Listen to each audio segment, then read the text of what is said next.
Hi.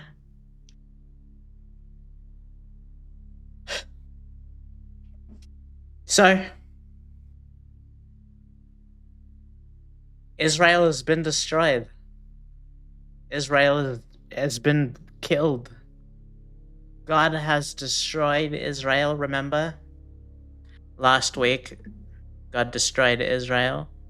So, what happened in my controller? What happened? What happens next? There's still tons more. Valentine's is not over. Valentine's is what you make it. Valentine's is the people you spend with, and Valentine's is the memories you make. Oh shit! Hi, Froggle. It's been a while. The chosen people always bring it back. Well, yeah, we'll see. I was just reading over the Chronicles because I'm still not sure if I want to read it again because it's just a recap. And then I saw the words I saw the word Satan in it, which Satan isn't alive yet. Satan is in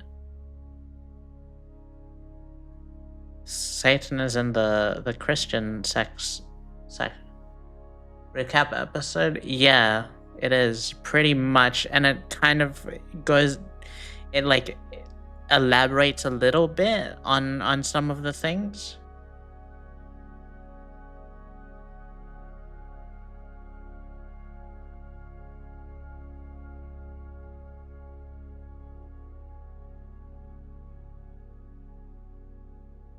And it said something like the reason taxes exist is because of Satan. Hold on, let me find it.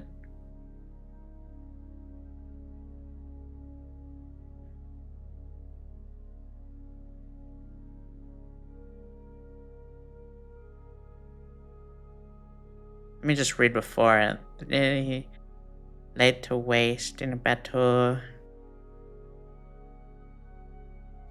It said the random chapter that I clicked on said Satan rose up against Israel and incited David.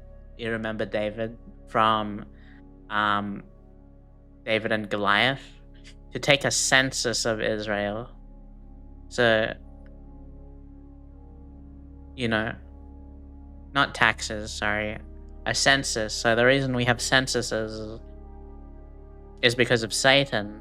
So David said to Joab and the commanders of the troops, "Go and count the Israelites from Beersheba to Dan, then report back to me so that I know how many there are. But Joab replied, "May the Lord multiply his troop 100 times over. My lord the king, are they not all my lord's subjects? Why does my lord want to do this? Why should he bring guilt on Israel?" The king's word, however, overruled Joab, so Joab went and threw out Israel and came back.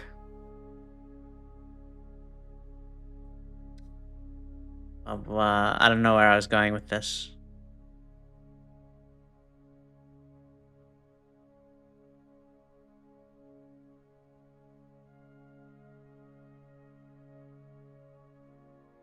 This command was also evil in the sight of God, so he punished Israel. So because Satan told David to, because I guess Satan told David to do a census and then David did it. God didn't like that. That's not David's fault. How did David know that it was Satan?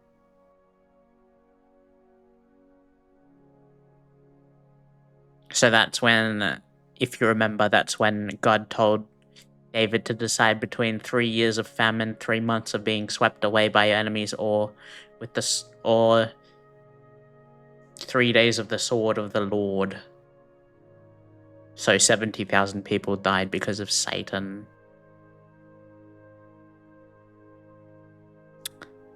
Yeah. That's about it. So, the book of Ezra.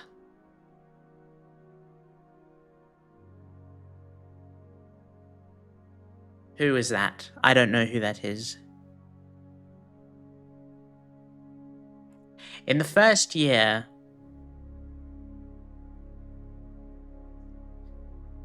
of Cyrus, king of Persia. Israel's been defeated forever, and so now I guess the Bible is about Persia. In order to fulfill the word of the Lord spoken by Jeremiah. Who? The Lord moved the heart of Cyrus, king of Persia, to make a proclamation throughout his realm, and also put it in writing. This is what Cyrus, king of Persia, says. The Lord, the God of heaven, has given me all the kingdoms of the earth, and he has appointed me to build the temple for him at Jerusalem in Judah. So what? Persia is who took over? I thought that was the Babylonians. Persia took over all the kingdoms of Israel, and then God's like, do this for Israel, and tricked him into ooh, you know what? I'm gonna do things for God now. I've just decided. Any of his people among you may go up to Jerusalem and Judah and build the temple of the Lord, the God of Israel, the God who is in Jerusalem, and may their God be with them. And in any locality where survivors may now be living, the people are to provide them with silver and gold, with goods and livestock, and with free will offerings for the temple of the God in Jerusalem. Then the family heads of Judah and Benjamin, and the priests and Levites, everyone whose heart God had moved, prepared to go up to build the house of the Lord in Jerusalem. And their neighbors assisted with them in articles of silver and gold, with goods and livestock, and with valuable gifts in addition to all the free will offering. Moreover, King Cyrus brought out the articles belonging to the temple of the Lord, which Nebuchadnezzar had carried away from Jerusalem and had placed in the temple of his God. Cyrus, king of Persia, had them brought by Mithredath, the treasurer, who counted them out to Sheshbazzar, the prince of Judah. This was his inventory: gold bowls, 30 matching silver bowls, 410 other articles, 1,000 in all. There were 5,500 articles of gold and silver. That wasn't very elaborate compared to the rest of every time there's a list.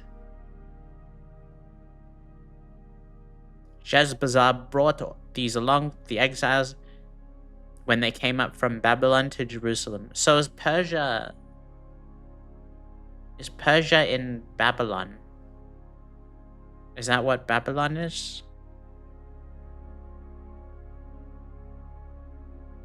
So he moved everything out of Israel. He stole everything from Israel, and then he's bringing it back, I guess.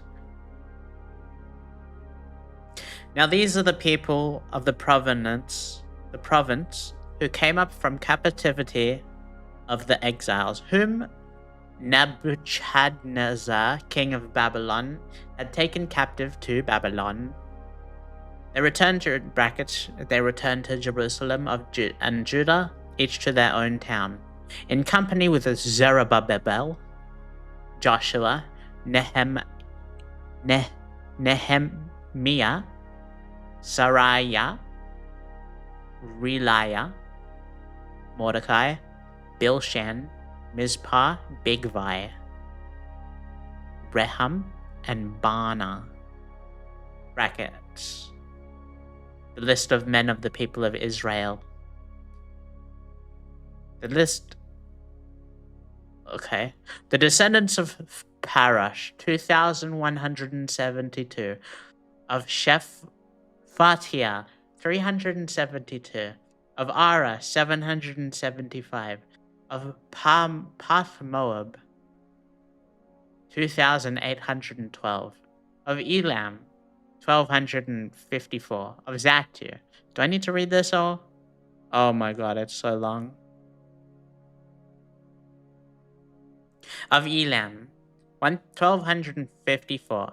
Of Zatu, 945. Of Zakai, 760. Of Bani, 623. Of Azgad, 1,222. Of Adonikam, 666. Of Bigvai, 12,056. Of Aden, 454. Of Atus, 98. Of Bazai, 323. Of Jorah, 112. Of Asham, 223. Of Geban, 95. The men of Bethlehem, 123. Of Netophah, 56. Anathoth, 128. Asmaveth, 42. Of Kirai, Jearim, Kephiran, Beeroth, 743. Of Ramah and Geba, 621. Hi, Seagull, good morning. Of Michmash, 122. Of Bethel and Ai, 223. Of Hiram, Blessed morning, Manuka. 320. Of Lod, Hadid and Ono, 725. Of Jericho, 345. Of Senah, 3,630. The priests of Immer, 1,052. Of Pasha, 1,247. Of Harim, 1,017. The Levites, the musicians, the gates of the temple servants, Karos, Sia, Padon, Lebanah, Akaba,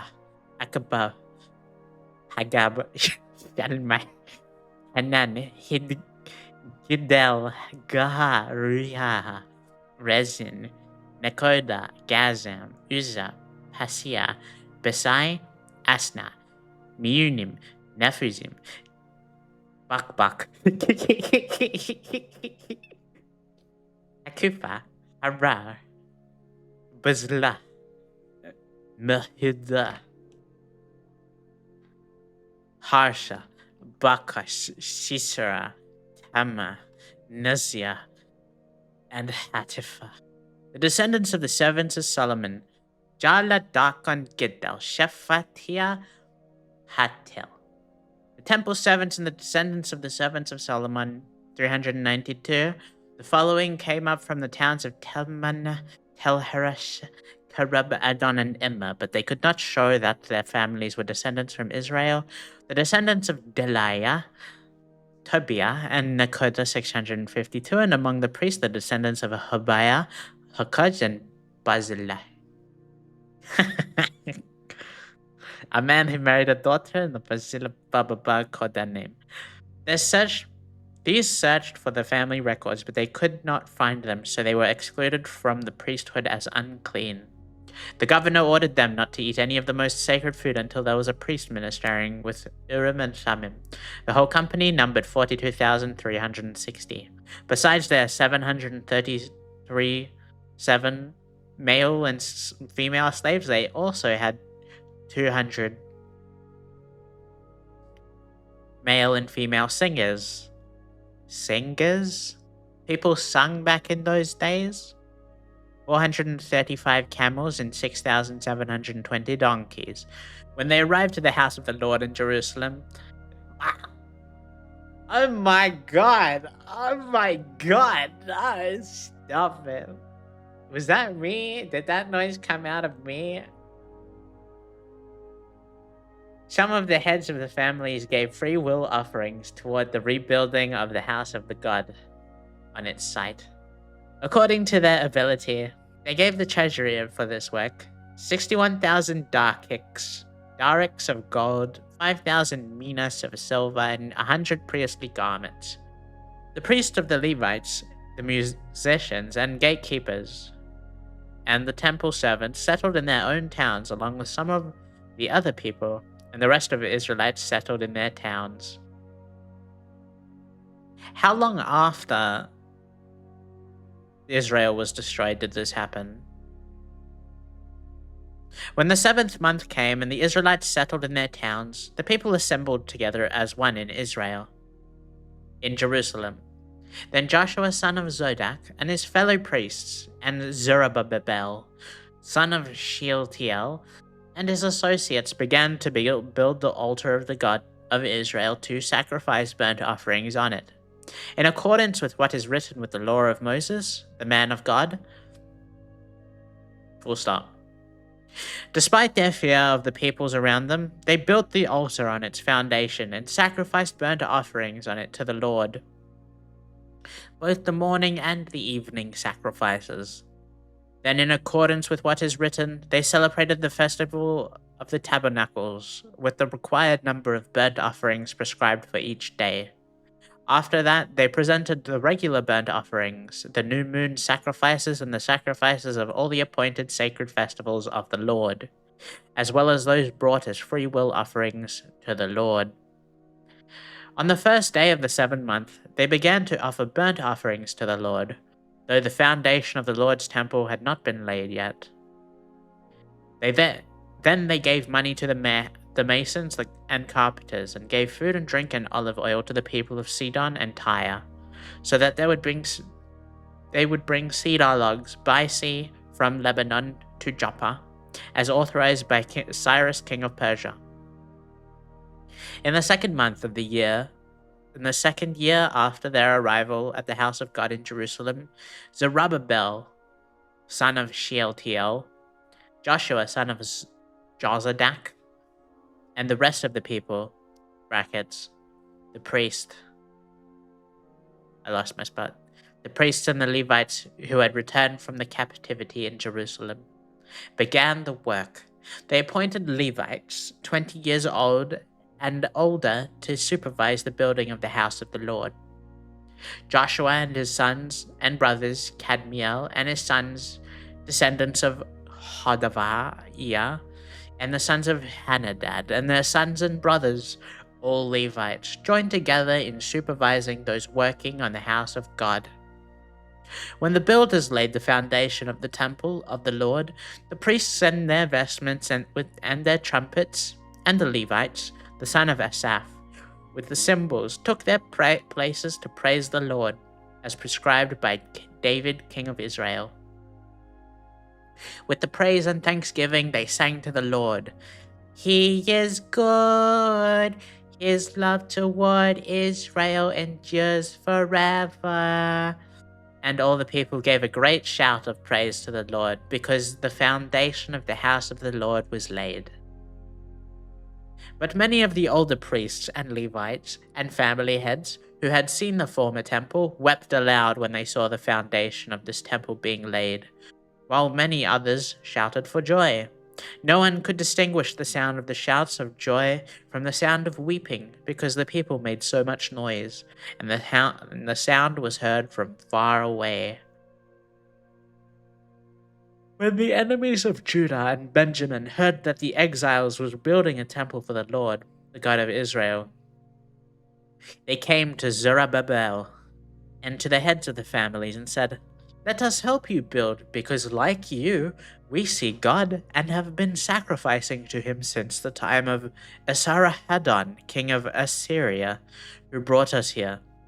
But Zerubbabel, Joshua, and the rest of the heads of the families of Israel answered, "You have no part with us in building the temple of our God. We alone will build it for our Lord, the God of Israel, as King Cyrus, the king of Persia, commanded us." Then the people around them set out to discourage the people of Judah and make them afraid to go on building. They bribed officials to work against them and frustrate their plans during the entire reign of Cyrus, king of Persia, and down to the reign of Darius, king of Persia.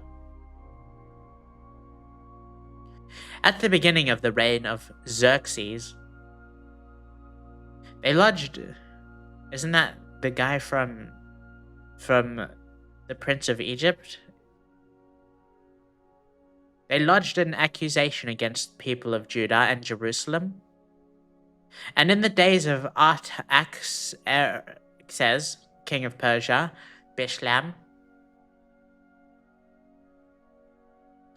Mithridates, Tabeel, and the rest of his associates wrote a letter to Artaxerxes. The letter was written in Aramaic script and in the Aramaic language. Raham, the commanding officer, and Shimshai, the secretary, wrote a letter against Jerusalem to Artaxerxes, the king, as follows. Raham, the commanding officer, and Shimshai, the secretary, together with the rest of their associates, the judges, officials, and administrators over the people from Persia, Uruk, and Babylon, the Elamites of Susa, and the other people whom the great and honorable Ashurbanipal deported and settled in the city of Samaria and elsewhere in the Trans-Euphrates. Brackets. This is a copy of the letter they sent him. To King Artaxerxes, from the servants of Trans-Euphrates, the king should know that the people who came up to us from you have gone to Jerusalem, and they are rebuilding that rebellious and wicked city. They are restoring the walls and repairing the foundations.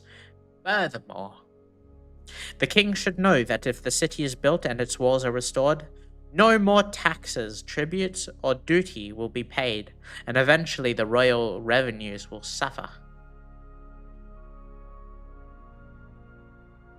Now, since we are under obligation to the palace, and it is not proper for us to see the king dishonored, we are sending this message to inform the king, so that a search may be made in the archives of your predecessors. In these records, you will find that this city is a rebellious, troublesome city, troublesome to kings and provinces, with a long history of sedition. What's sedition? That is why the city was destroyed. So this seems like this happened many years after the destruction. We informed the king that if the city was built and the walls are restored, you will be left with nothing in Trans-Euphrates. The king sent this reply. To Raham, the commanding officer, Shimshai, the secretary, and the rest of their associates living in Samaria and elsewhere in Trans-Euphrates, greetings. The letter you sent us has been read and translated in my presence. I issued an order and a search was made, and it was found that this city has a long history of revolt against kings and has been a place of rebellion and sedition. Jerusalem has had powerful kings ruling over the whole of Trans-Euphrates, and taxes, tribute, and duty were paid to them. Now issue an order to these men to stop work, so that the city will not be rebuilt until I so order. Be careful not to neglect this matter. Why let this threat grow to the detriment of the royal interests? As soon as the copy of the letter of King Artaxerxes was read to Raham and Shimshai, the secretary, and their associates, they went immediately to the Jews in Jerusalem and compelled them by force to stop. Thus the work for the house of God in Jerusalem came to a standstill until the 2nd year of the reign of Darius, king of Persia. Now Haggai the prophet and Zechariah the prophet, of descendants of Iddo, prophesied to the Jews in Judah and Jerusalem in the name of God of Israel who was over them. Then Zerubbabel, son of Shealtiel, and Joshua, son of Jozadak, set to work to rebuild the house of God in Jerusalem, and the prophets of God were with them, supporting them. At that time, Tattenai, governor of Trans-Euphrates, and Shethar, Bozani and their associates went to them and asked, "Who authorized you to rebuild this temple and to finish it?" They also asked, "What are the names of those who are constructing the building?" But the eye of their God was watching over the elders of the Jews, and they were not stopped until a report could go to Darius and his written reply be received. This is a copy of the letter Tattenai, governor of Trans-Euphrates, and Shethar-Bozani and their associates, the officials of Trans-Euphrates, sent to King Darius. The report they sent him read as follows. To King Darius, cordial greetings. The king should know that we went to the district of Judah, to the temple of the great God. The people are building it with large stones and placing the timbers in the walls. The work is being carried on with a diligence and is making rapid progress until their direction. We questioned the elders and asked them, "Who authorized you to rebuild this temple and finish it?"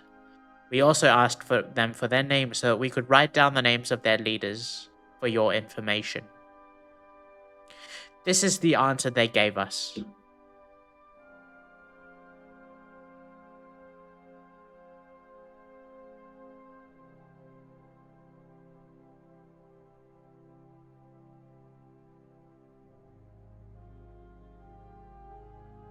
What? We are the servants of God and heaven and earth. We are rebuilding the temple that was built many years ago, one that a great king of Israel built and finished. But because our ancestors angered the God of heaven, he gave them into the hands of Nebuchadnezzar, the Chaldean king of Babylon, who destroyed this temple and deported the people to Babylon. However, in the first year of Cyrus, king of Babylon, King Cyrus issued a decree to rebuild this house of God. He even removed from the temple of Babylon the gold and silver articles of the house of God which Nebuchadnezzar had taken from the temple in Jerusalem and brought to the temple of Babylon. Then King Cyrus gave them to a man named Sheshbazzar, whom he had appointed a governor, and told him, "Take these articles and go to deposit them in the temple in Jerusalem, and rebuild the house of God on its site." So this Sheshbazzar came and laid the foundations of the house of God in Jerusalem. From that day to the present it has been under construction, but it is not yet finished. Now if it pleases the king, let a search be made in the royal archives of Babylon to see if King Cyrus did in fact issue a decree to rebuild this house of God in Jerusalem, and then let the king send us a decision in this matter. King Darius then issued an order, and they searched the archives stored in the treasury at Babylon. As a scroll was found in the citadel of Ecbatana, in the province of Media, and this was written on it. Memorandum. In the first year of King Cyrus, the king issued a decree concerning the temple of God in Jerusalem. Let the temple be rebuilt as a place to present sacrifices, and let its foundation be laid. It is to be 6 cubits high and 60 cubits wide, with 3 courses of large stone and 1 of timbers. The costs are to be paid by the royal treasury. Also, the gold and silver articles of the house of God, which Nebuchadnezzar had took from the temple in Jerusalem and brought to Babylon, are to be returned to their places in the temple in Jerusalem. They are to be deposited in the house of God. Now then, Tattenai, governor of Trans-Euphrates, and Shethar-Bozani, and you other officials of that province, stay away from there. Do not interfere with the work of this temple of the God. Let the governor of the Jews and the Jewish elders rebuild his house of God on its site.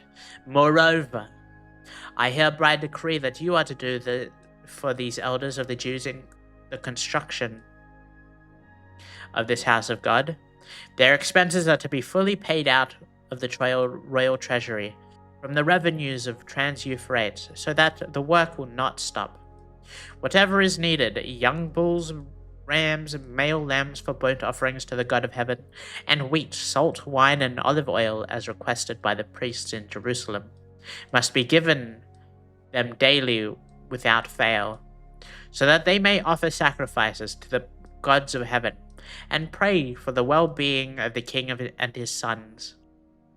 Furthermore, I decree that if anyone defies this edict, a beam is to be pulled from their house and they are to be impaled on it. And for this crime, their house is to be made a pile of rubble. May God, who has caused his name to dwell there, overthrow any king or people who lifts a hand to change this decree or destroy this temple in Jerusalem. I, Darius, have decreed it. Let it be carried out with diligence. Then, because of the decree King Darius had sent, Tattenai, governor of Trans-Euphrates, and Shethar-Bozenai and their associates carried it out with diligence. So the elders of the Jews continued to build and prosper under the preaching of Haggai, the prophet, and Zechariah, a descendant of Iddo. They finished building the temple according to the command of the God of Israel and the decrees of Cyrus, Darius, and Artaxerxes, king of Persia. The temple was completed on the 3rd day of the month of Adar, in the 6th year of the reign of King Darius. And the people of Israel, the priests, the Levites, and the rest of the exiles celebrated the dedication of the house of God with joy. For the dedication of this house of God, they offered 100 bulls, 200 rams, 400 male lambs, and a sin offering for all Israel, 12 male goats, one for each of the tribes of Israel. And they installed the priests in their divisions, and the Levites in their groups for the service of the God at Jerusalem, according to what is written in the book of Moses. On the 14th day of the 1st month, the exiles celebrated the Passover. The priests and the Levites had purified themselves and were all ceremonially cleaned. The Levites slaughtered the Passover lamb for all the exiles, for their relatives, the priests, and for themselves. So the Israelites who had returned from the exile ate it, together with all who had separated themselves from the unclean practices of their gentle neighbors in order to seek the Lord, the God of Israel. For 7 days they celebrated with joy the festival of unleavened bread, because the Lord had filled them with joy by changing the attitude of the king of Assyria, so that he assisted them in the work on the house of God, the God of Israel. That was so nice of the king of Persia to allow the Jews to do that.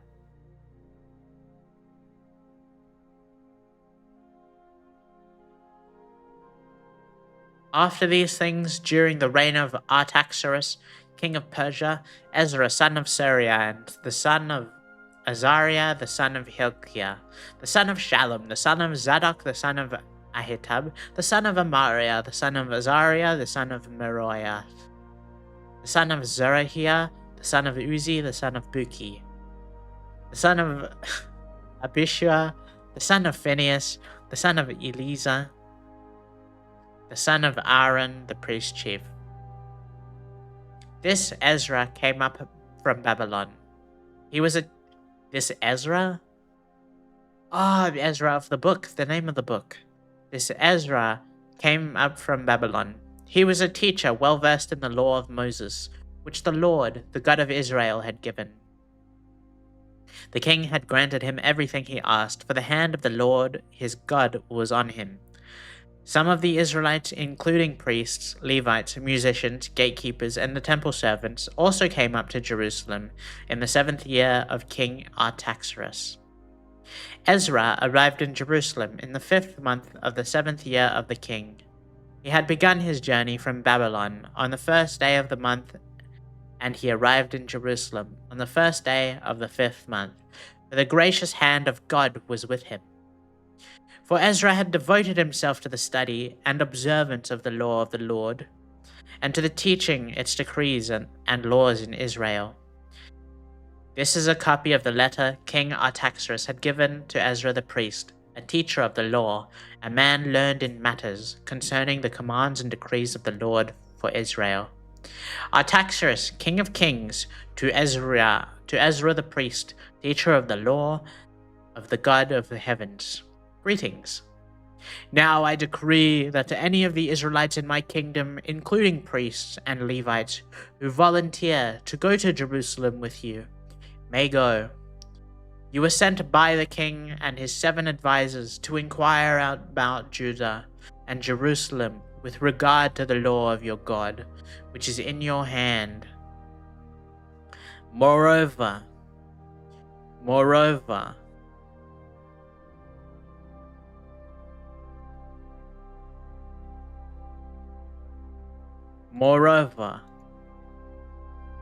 you are to take with you the silver and gold that the king has advisers had freely given to the God of Israel, whose dwelling is in Jerusalem.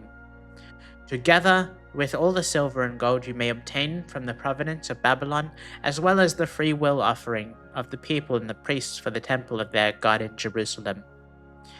With this money be sure to buy bulls, rams, and male lambs, together with their grain offerings and drink offerings, and sacrifice them on the altar of the temple of your God in Jerusalem.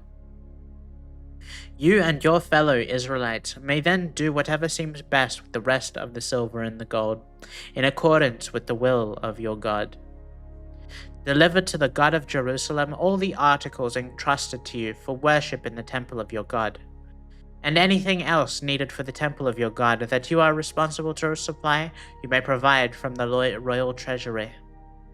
Now I, King Artaxerxes, decree that all the treasures of Trans-Euphrates are to provide with diligence whatever Ezra the priest, the teacher of the law of the God of heaven, may ask of you.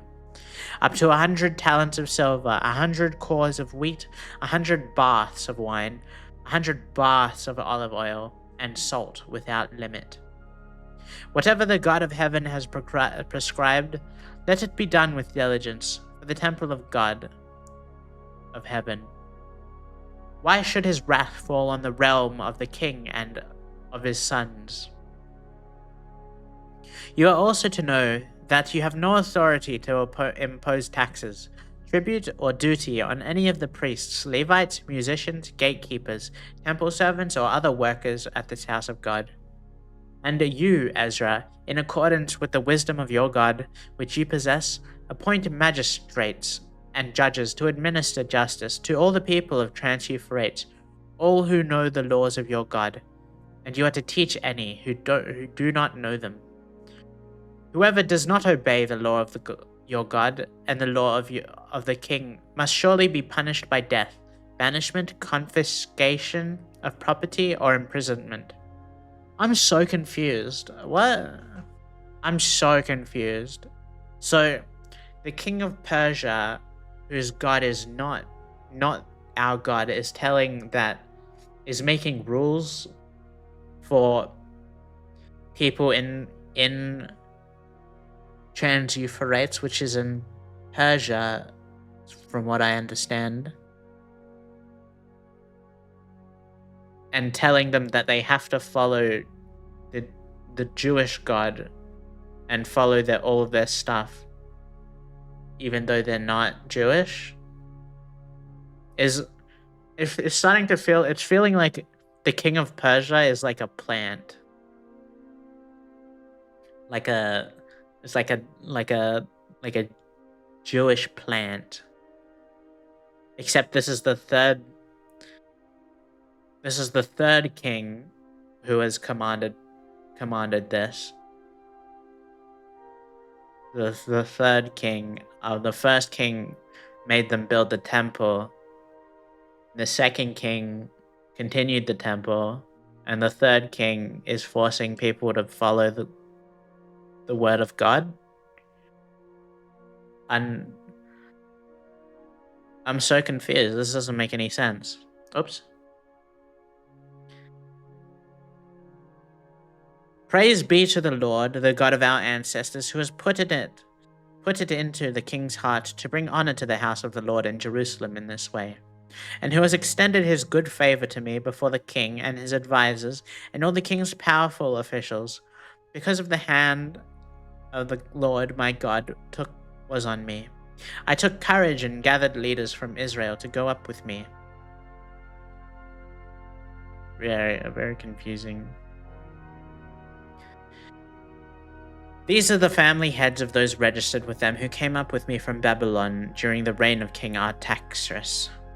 Of the descendants of Phinehas, Gershom; of the descendants of Ithamar, Daniel; of the descendants of David, Hattush; of the descendants of Shechaniah; of the descendants of Parash, Zechariah, and with him were registered 150 men. Of the descendants of Pahath, Moab, Elihonai, son of Zariah, and with him 200 men. Of the descendants of Zatu, Shechaniah, son of Jahaziel, and with him 300 men. Of the descendants of Aden, Ebed, son of Jonathan, and with him 50 men. Of the descendants of Elam, Jeshiah, son of Athaliah, and with him 70 men. Of the descendants of Shephatiah, Zebediah, son of Michael, and with him 80 men. Of the descendants of Job, Obadiah, son of Jehiel, and with him 218 men. Of the descendants of Bani, Shelemith, son of Josephiah, and with him 160 men. Of the descendants of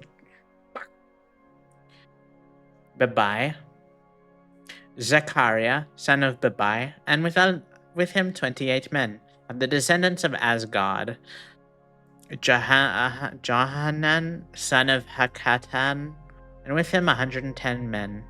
Of the descendants of Adonikam, the last ones, whose names were Eliphalet, Joel, and Shemaiah, and with them 60 men.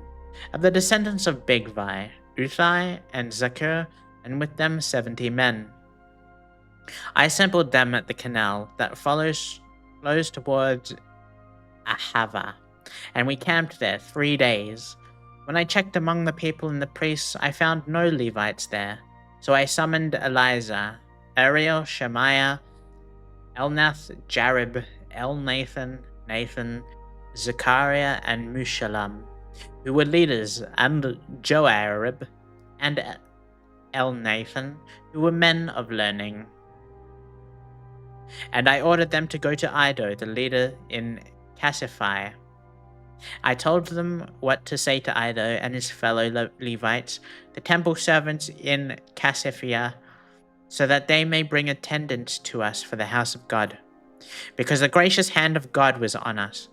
They brought us Sherebiah, a capable man from the descendants of Mali, son of Levi, the son of Israel, and Sherebiah's sons and brothers, 18 in all.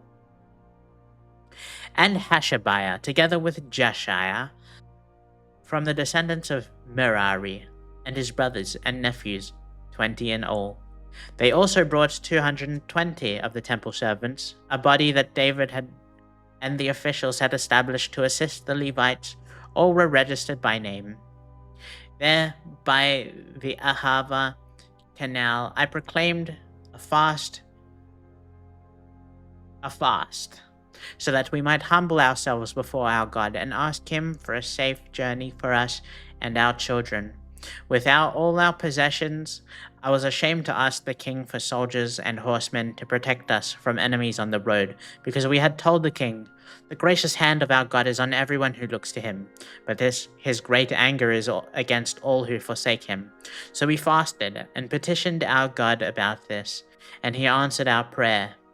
Then I set apart 12 of the leading priests, namely Sherebiah, Hasabiah, and 10 of their brothers. And I weighed out to them the offering of silver and gold and the articles that the king, his advisers, his officials, and all Israel present there had donated for the house of the God. I weighed out to them 650 talents of silver articles, weighing 100 talents of gold. 20 bowls of gold valued at 1,000 derricks, and 2 fine 2 fine articles of polished bronze as precious as gold. I said to them, You as well as these articles are consecrated to the Lord. The silver and gold are a free will offering to the Lord, the God of your ancestors. Guard them carefully until you weigh them out in the chambers of the house of the Lord in Jerusalem, before the leading priests and the Levites and the family heads of Israel. Then the priests and the Levites received the silver and gold and sacred articles that had been weighed out to be taken to the house of our God in Jerusalem. On the 12th day of the first month, we set out from the Ahava Canal to go to Jerusalem. Sorry.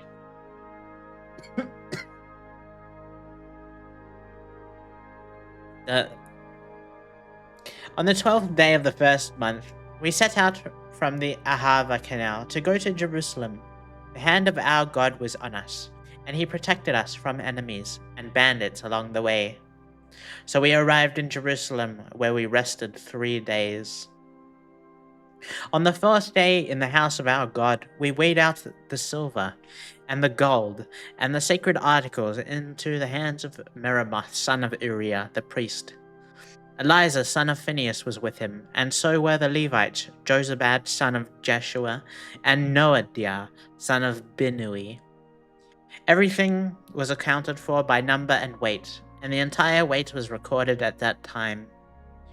Then the exiles who had returned from captivity sacrificed burnt offerings to the God of Israel, 12 bulls for all Israel, 96 rams, 77 males, lambs, and as a sin offering, 12 male goats. All this was a burnt offering to the Lord.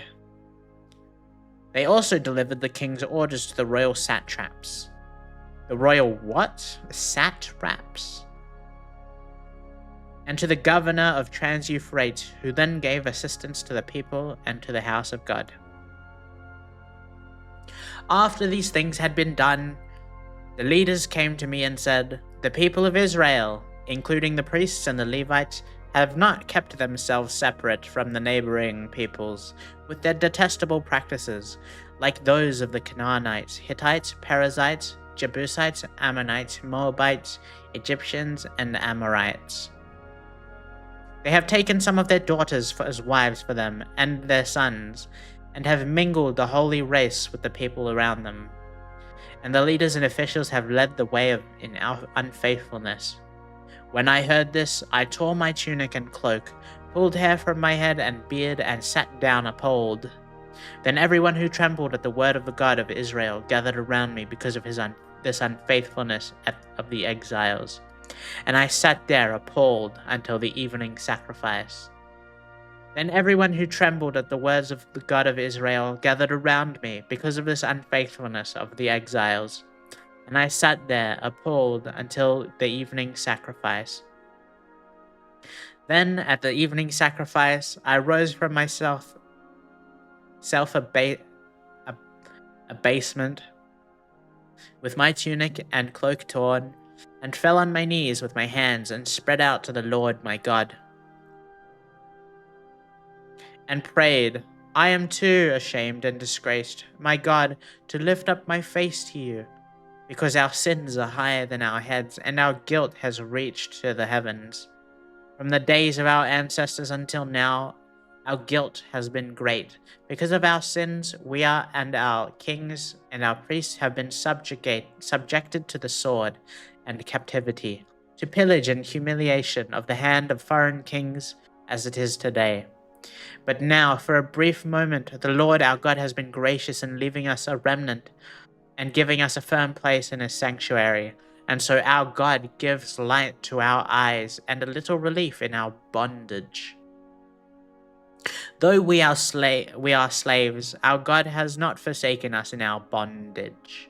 He has shown us kindness in the sight of the kings of Persia.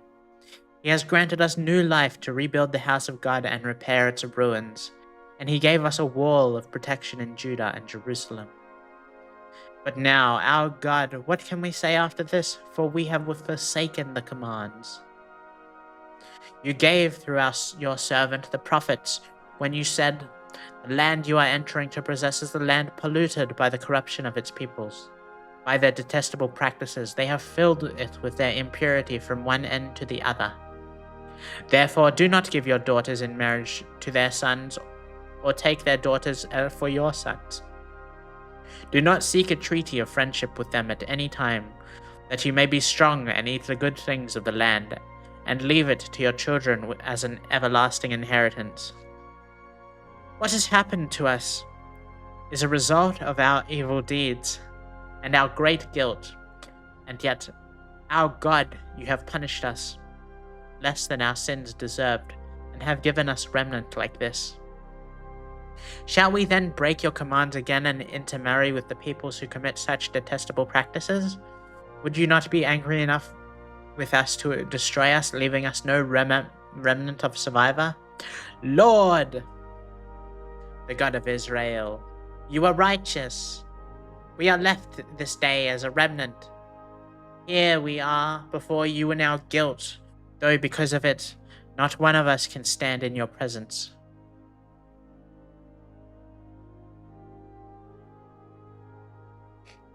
While Ezra was praying and confessing, weeping and throwing himself down before the house of God, a large crowd of Israelites, men and women and children, gathered around him. They too wept bitterly. Then Shechaniah, son of Jehiel, son of the defendants of Elam, said to Ezra, "We have been unfaithful to our God by marrying foreign women from the peoples around us, but in spite of this, there is still hope for Israel.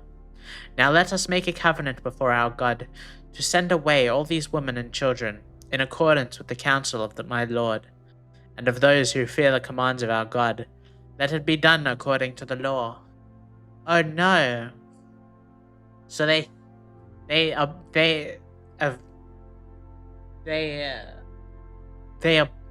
sent away all of their family and children.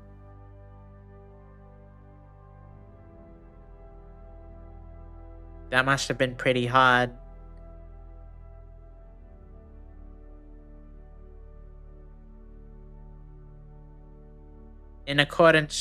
Now let us make a covenant before the Lord to send away all these women and children in accordance with the counsel of my Lord and of those who fear the commands of God. Let it be done according to the law. Rise up. This matter is in your hands. We will support you. So take courage and do it. So Ezra rose up and put the leading priests and Levites and all Israel under oath to do what had been suggested. And they took the oath. Then Ezra withdrew from before the house of God and went to the room of Jehohanan, son of Eliashib. While he was there, he ate no food and drank no water, because he continued to mourn over the unfaithfulness of the exiles. A proclamation was then issued throughout Judah and Jerusalem for all the exiles to assemble in Jerusalem. Anyone who failed to appear within 3 days would forfeit all of his property in accordance with the decision of the officials and elders, and would himself be expelled from the assembly of the exiles. Within the 3 days, all the men of Judah and Benjamin had gathered in Jerusalem, and on the 12th day of the 9th month, all the people were sitting in the square before the house of God. All of them? It must have been a big house. The temple must have been massive. Distressed by the occasion and because of the rain. Then Ezra the priest stood up and said to them, "You have been unfaithful. You have married foreign women, adding to Israel's guilt. Now honor the Lord, the God of your ancestors, and do his will. Separate yourselves from the people around you and from your foreign wives." The whole assembly responded with a loud voice, "You are right. We must do as you say." Really? Back in the day when people did what they were told and not never mind. They didn't do what they were told, because then this never would have been happening. Hi T the Tyrant. Morning.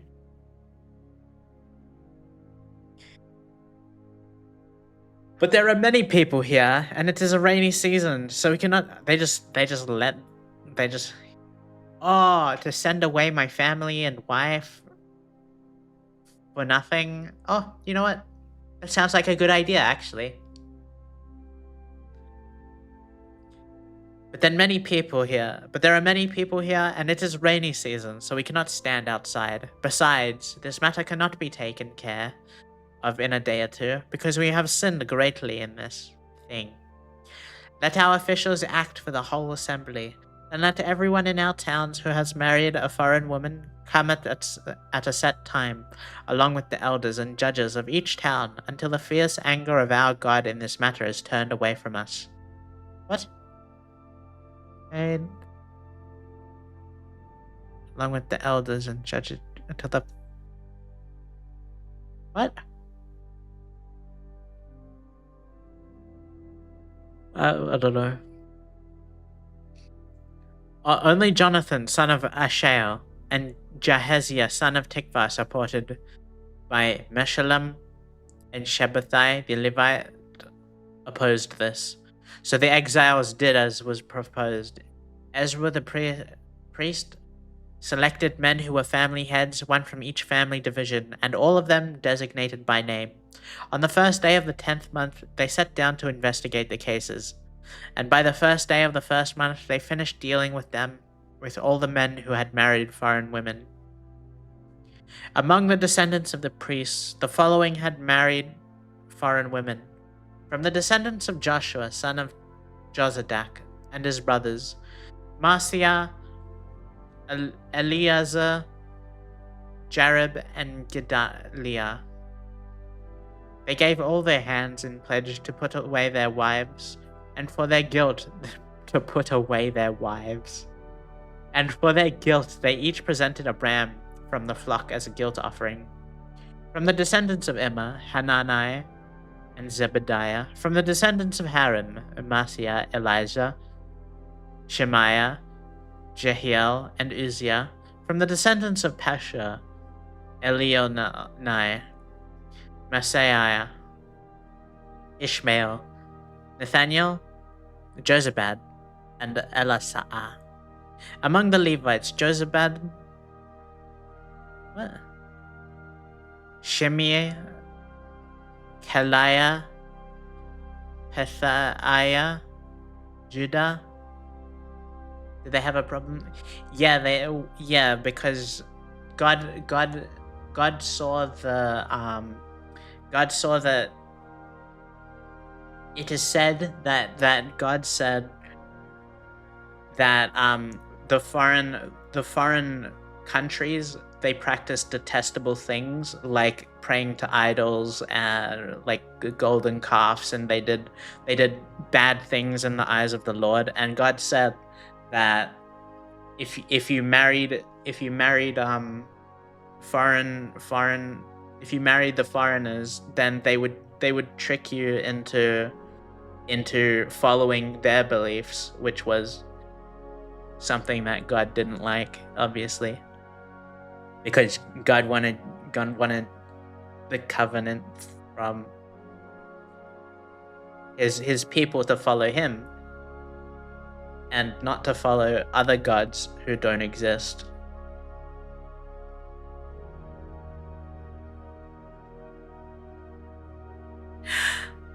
From the descendants of Zatu, Elionai, Eliashib, Mattanai, Jerub, Zabad, Aziza. From the descendants of Babai, how long is this? I'm skipping.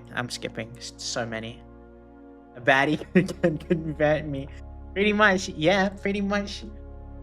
You were a good boy, but then a sexy baddie goth girl comes over, puts a chain around your neck and leads you like a dog. Yes, mommy, I'll do whatever you say. Pretty much, same thing. From the all these had married foreign women, and some of them had children by their wives. That was it. That was the book. That was the whole book of Ezra. It's been an hour. How long is the next book? Oh, I could finish 2 books today. Dare I continue for another book? Or we could go play a game. Ninja? God is all-knowing. Yeah, he knew. He knew. Before anybody even did it, he knew that all of this would happen. He knows. He's 20 steps.